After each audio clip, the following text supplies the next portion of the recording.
Look at that. That plywood in there is so badly rotten that it didn't even come out in one piece. I mean, it's just like, watch this. Well, one hand. Well, I can't quite crush it, but you get the idea. I mean, this junk is,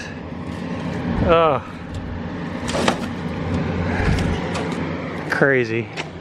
Crazy, crazy, crazy. Oh well. No big deal. It's gonna be stronger when I'm done with it.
It is mostly bare, at least on the outside of it. It's shiny because I just sprayed it off with the pressure washer just to get all of the aluminum dust off of there. But this is the result of, I would say, about maybe 12 hours of sanding. It's been an endeavor, that's for sure.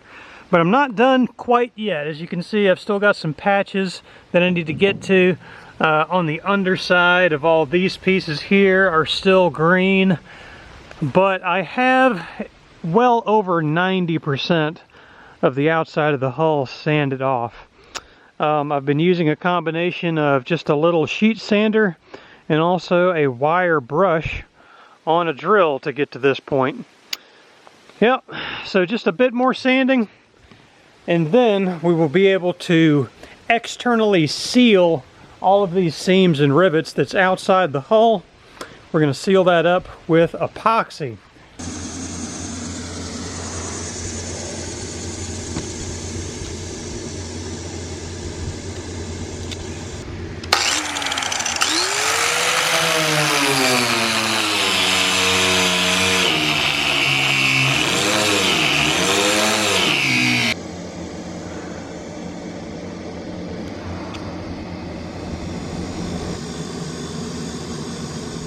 One thing I wanted to show you real quick is actually this little trailer I found for this boat. Look at that, actually fits it pretty good. That is a jet ski trailer. Found it here just maybe half an hour away from us. The guy was asking 400 bucks, talked him down to 250. And yeah, tow's great. Actually, we got a little towing hitch on our Toyota Yaris, pulled it with the little car, so yeah, just wanted this trailer to really just store the boat up off the ground while it's here, and also to be able to truck this boat, or transport the boat from here to the lake, which is really only about a mile away. So yeah, nice little trailer. I think it's gonna suit this boat just fine, especially for the short little trips we'll be making with it. I've probably mentioned it before, but I'll say it one more time. This boat actually does not leak, as far as I know. This whole step here, as far as exposing the seams and rivets and doing this waterproofing step, it's purely a preventative measure. I don't know how old this boat is. I mean, it could be from the 90s or even 80s. I have no idea. I think they've been making these WC-12s by Lund, I think, since the 70s. So there's no telling how old it is. And the older these riveted boats get, the more prone they are to leaks. Everything just loosening up and degrading, that sort of thing. So this is just one of those steps that is, in my mind, it seems prudent, especially since this boat is going to be used in salt water. And I really would imagine that getting salt water up inside the metal and rivets and such as that, probably a bad idea. So yeah, just going the extra step to be sure that we're not going to have any problems along those lines. All right, let's get it done.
This stuff is very strong, very heavy, completely rot proof, and I think that it would make an excellent replacement for that rotten wooden board inside that transom box. So I got to trim this down just slightly to make it fit, but I think this is going to be a huge upgrade over the wood that was previously in there.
of the seams, all of the rivets, both inside and outside at this point, have been treated with the G-Flex 650 epoxy. I even went as far as coating all of the panels with the G-Flex 650 epoxy on the outside. And that is why I needed to go ahead and get a coat of primer on the outside sooner than later. Since I'm working on this boat outside, you know, I needed to protect the epoxy. The epoxy degrades pretty rapidly with direct UV exposure. So this primer's mainly there at this point to protect the epoxy, but it's also, I think, going to, you know, help the paint really grip on there good when it's time to paint. Yep, but that is the state of things right now. Let's see, what's going on next is going to be flipping the boat over, and then we're going to be working on things like adding flotation foam on the inside, working on the seats, installing a bow towing eye. I need to set it up so that I can have the fuel tank mounted forward, so some kind of a little platform there. I'm considering putting in some kind of a bow locker for storage and also to cover up that fuel tank. So lots of little things to do, but things are moving right along, and I'm really pleased with progress so far. This is going to be one tough dinghy, and yeah, we're looking forward to having this thing done so we can get out there and put it to use. Thank you for watching so far, and we will see you in the next video. Alright folks, thank you so much for watching this video. I really hope you enjoyed it. Now, I wanted to give special thanks to one particular family who has sent us a few things from our Amazon wish list. Observe. From the Schaffner family, we have a can of Rust-Oleum paint, a fuel fitting for the dinghy, and also one more diamond pad eye. We needed 2 of these, and this makes the second one that we needed. So again, this is from the Schaffners. They say hello, no, not hello, they say ahoy, scurvy pirates. Hope this will help get her in ship shape. That's from Ryan, Danielle, Kayla, Marley, and Maisie of SV Going Coastal. These guys have a YouTube channel if you want to check them out. Pretty cool stuff. That is a family looking to go cruising themselves, and they're working to get their boat put together so that they can do so. So thank you very much, guys. And if you were curious, this can of paint right here is actually to be used to mark our anchor chain in 25-foot increments so that we know how much scope to put out. Yeah.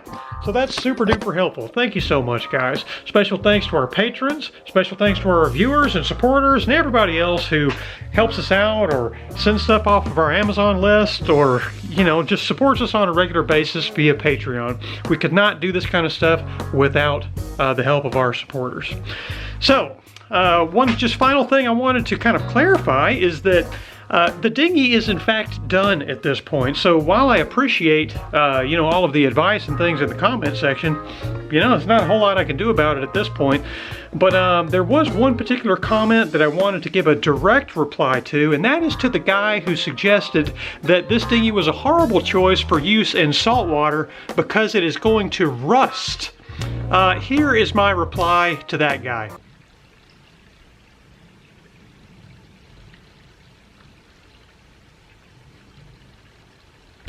Thank you so much for watching. We'll see you in the next one.